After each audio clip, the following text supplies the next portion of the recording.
So I just finished a series called The Armor of God, and it's taken from Ephesians 6. And working through it taught me a few things that I didn't expect. Some of them were uncomfortable.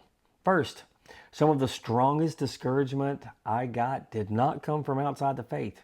It came from inside it. Second, I learned that I love this topic, and honestly, it's probably because it has something to do with I'm a martial arts guy.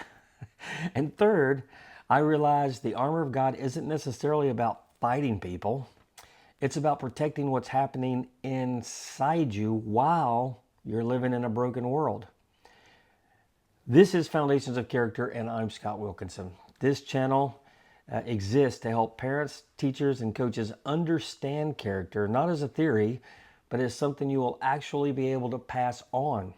Also, I'm a parent, I'm a coach, and I'm a Christian.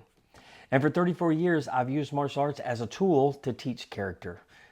Because when kids are taught character, their performance in everything dramatically improves. And today, I want to walk you through the 3 things this series taught me, including why some of the pushback surprised me, what the armor really protects, and why I genuinely enjoy doing this work, and why I think other people should do it too. By the end of this, I think you're going to look at the Bible, the church, and your walk with Christ in a whole new light. And before I talk about my own experience, I want to talk about something bigger than me. Because when you look at the research and when you listen to people who've drifted away from the church, a pattern starts to emerge. And it's across denominations, across generations, across backgrounds. And it's not rebellion, it's disappointment.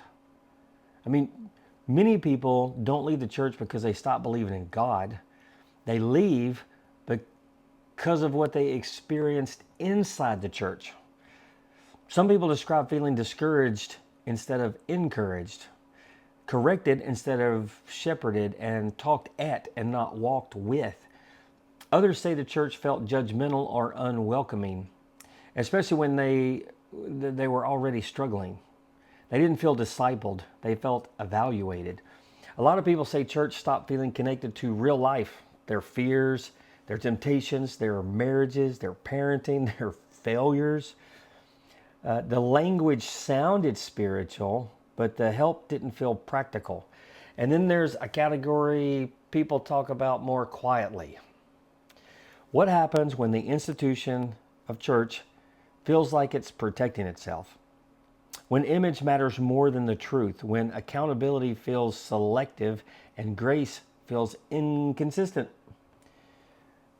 That's where people start feeling disoriented, not angry, but they just confused. And when you hear these stories over and over, not online hot takes, but interviews, exit surveys, conversations, you realize something important. This isn't about people wanting less faith. It's about people wanting faith that feels honest, grounded, and lived. Many are still open to God, still praying, still wrestling. They just don't know where to put what they're experiencing. And that's the quiet tension a lot of people carry.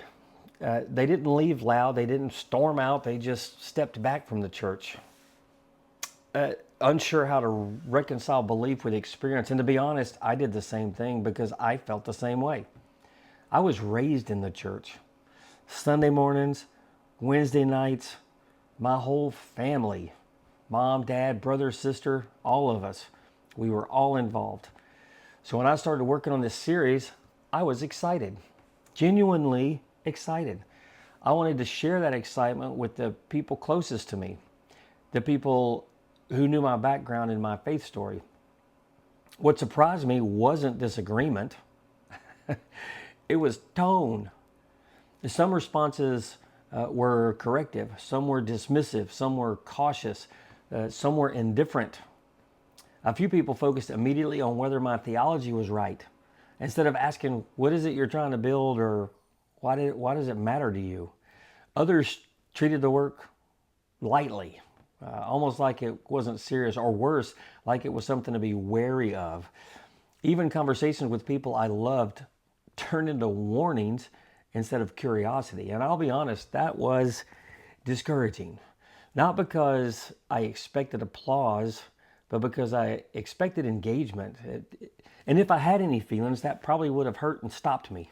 It stops a lot of people because discouragement doesn't usually come as an attack. It comes as a subtle suggestion to shrink, to stop, to quiet down, to be careful, to stay in familiar lanes. But in martial arts, we don't back up. Forward is always the right direction, and something interesting happened. This became the most productive, focused, and enjoyable stretch of work I have done in a long time. Not because everyone agreed with me or shared my excitement. I had to remind myself that I don't work for them. I work for Him. And I don't need anyone's permission. I don't need credit. I don't need applause or acceptance. And that's when it clicked for me. The pressure I was feeling wasn't theoretical. It wasn't abstract. It was internal. And it didn't come from enemies. It came from people that were closest to me. That's when I realized something important. I don't need permission from them. What I needed was protection. Because discouragement doesn't just slow you down, it wears on you. It makes you want to quit. It messes with your clarity, your confidence, your joy. And if you're not careful, it changes why you're doing what you're doing. That's when the armor of God stopped being a passage. It stopped being a passage that I'd heard before and started becoming something I needed. Not to fight people, not to win arguments, not to defend my ego, but to guard against what felt like attacks, but it was inside me, in my mind, in my heart, the internal dialogue. But I needed some armor to protect my heart from resentment, my mind from confusion, my footing from instability. I realized something else too. You don't put the armor on after you're wounded. You wear it because you're walking into environments, even good ones, where attacks or what feels like attacks are real. And here's the part people often miss. Spiritual armor isn't about being aggressive. It's about staying intact, staying clear, staying grounded, staying obedient. And as I worked through this series, I wasn't just studying each piece. I was living in it. Every video forced me to ask, am I anchored in truth or am I reacting to opinions? Am I guarding my heart or am I letting frustration in? Am I standing firm or looking for approval? That's when the armor stopped being symbolic and started becoming practical. It wasn't preparing me for some future battle. It was helping me stand right where I was. And here's the part that surprised me most. I actually enjoyed this process. And I don't mean it was easy or comfortable. I mean, it was grounding. As I worked through the armor of God, I wasn't just teaching ideas. I was training myself to live inside the armor all the time. Each piece forced me to slow down, to examine my reactions, to notice what I was letting in, and notice the things that I needed to keep out. That kind of work is demanding, but it also is clarifying. I found myself calmer, more focused, less reactive. And instead of draining me, it gave me energy. Because I wasn't trying to perform my faith. I was practicing it. There's something powerful about that. When belief moves from abstract concepts to daily discipline, from slogans to decisions, from opinions to a posture, that's when faith stops feeling fragile and starts feeling solid. I enjoyed it because it reminded me why I believe in the first place. I mean, I find comfort in not trying to fit in with human culture. And if I'm aligned with God, I don't have to care if other humans like me, because again, I don't work for them. But studying the armor meant I had something to stand on while all the humans around me didn't make sense. And that's a kind of enjoyment most people don't hear talked about. This process also forced me to confront something uncomfortable. A lot of Christians don't actually read the Bible for themselves. Not portions of it, not verses they already agree with, the whole thing. They don't read the whole thing. I've asked people this question for years, people who genuinely love God. Have you read the entire Bible? Most of the time the answer is no, not the whole thing, not the entire thing. And that matters more than we like to admit, because when you don't read the scripture for yourself, you end up outsourcing your understanding of God to pastors, teachers, denominations, and system. And that's lazy. And those people matter, but they're still just human. They bring their own wounds, their own blind spots, their own fears. They're human. So when you get confused or disappointed, or disappointment happens, or the leadership fails, you don't know where to anchor.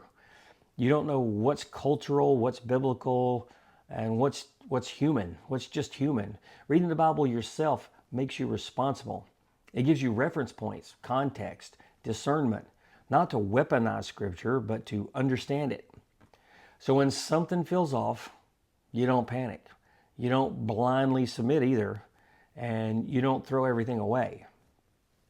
You test it. You compare it to scripture, to the life of Christ, to the full story, not just the parts we're comfortable with. And that's not rebellion, that's spiritual maturity, because faith that's built on borrowed understanding can't hold weight when it gets under pressure, when it becomes under pressure. But faith that's rooted in personal engagement, faith that's rooted in personal engagement with Scripture, that can stand. And this is where everything comes together for me, because when you read Scripture for yourself, especially the Gospels, you see very clearly how Jesus handled the church. Now, he went to the synagogue. He respected the Scripture. He taught from it. But he didn't protect religious systems for the sake of maintaining the system. When leadership drifted away and when power replaced service, when truth was buried under tradition, Jesus didn't stay silent. He challenged the religious leaders directly.